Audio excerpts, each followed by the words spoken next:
Assalamualaikum warahmatullahi wabarakatuh. Perkenalkan, nama saya Rifski dari kelas 9B. Saya akan menjelaskan Wali Songo dalam dakwah Indonesia. Biografi Wali Songo. 1. Sunan Ampel. Sunan Ampel bernama asli Raden Rahmat, keturunan ke-22 dari Nabi Muhammad. Menurut riwayat, ia adalah putra Ibrahim Jainuddin Al-Akbar dan seorang putri Campa yang bernama Dewi Chandrawulan, putri Raja Campa terakhir dari dinasti Ming. Sunan Ampel dilahirkan di Aceh tahun 1401 Masehi. Sunan Ampel adalah pendiri pesantren Ampel Denta. Di antara murid-murid beliau adalah Raden Paku, Raden Patah, Raden Makdum Ibrahim, Syarifuddin, serta Maulana Ishak. Sunan Ampel termasuk perancang kerajaan Islam Demak dengan ibu kota Bintoro. Beliau wafat di Surabaya pada tahun 1481 dan dimakamkan di Ampel.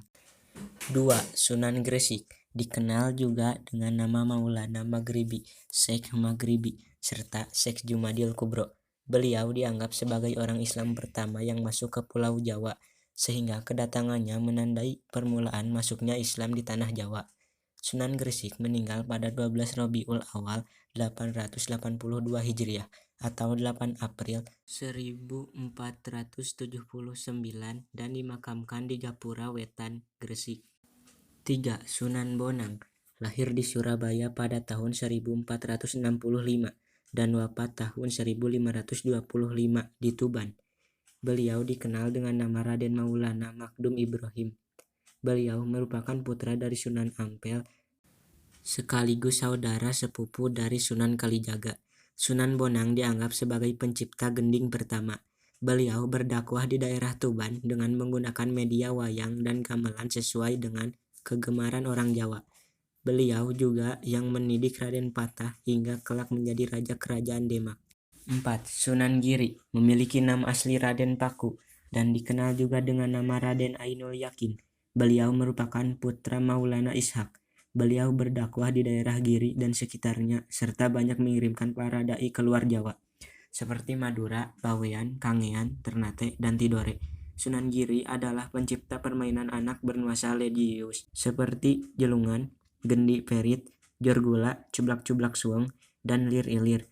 Beliau wafat pada tahun 1506 dan dimakamkan di daerah Giri, Gresik. 5. Sunan Derajat, lahir di Ampel, Surabaya pada tahun 1407 dengan nama asli Raden Kosim atau Syarifuddin. Beliau juga termasuk salah satu putra Sunan Ampel. Tembang Jawa Pangkur diciptakan Sunan Derajat sebagai media dakwah. Beliau wafat pada pertengahan abad ke-16 dan dimakamkan di Sedayu, Gresik. 6. Sunan Kalijaga memiliki nama asli Raden Mas Sahid. Ayahnya adalah Raden Sahur Tumanggung Wilwatikta yang menjadi Bupati Tuban. Sedangkan ibunya bernama Nawangrum. Nama Kalijaga dalam satu versi berasal dari bahasa Arab, dari kata Kadijaka, pemimpin yang menegakkan kebersihan dan kesucian. Tetapi pendengaran orang Jawa adalah Kalijaga. Sunan Kalijaga dianggap sangat berjasa dalam mengembangkan seni wayang purwa atau wayang kulit, serta gamelan yang dipergunakan sebagai media dakwah Islam. Selain itu, beliau juga mengembangkan seni suara, ukir, busana, pahat, serta kesusastraan. Sunan Kudus, lahir dengan nama Zafar Shadiq. Beliau memiliki silsilah yang bersambung sampai ke Nabi Muhammad SAW. Sunan Kudus berdakwah di daerah Kudus dan sekitarnya. Beliau termasuk seorang ulama yang menguasai berbagai disiplin ilmu seperti fikih, usul fikih, tauhid, hadis, tafsir, dan logika. Oleh karena itu, beliau mendapat gelar Waliyul Ilmi, orang yang kuat ilmunya. Sunan Kudus juga menciptakan gending, mas kumambang, dan mijil. 8. Sunan Muria, lahir dengan nama asli Raden Umar Said atau Raden Prawoto. Beliau adalah putra dari Sunan Kalijaga.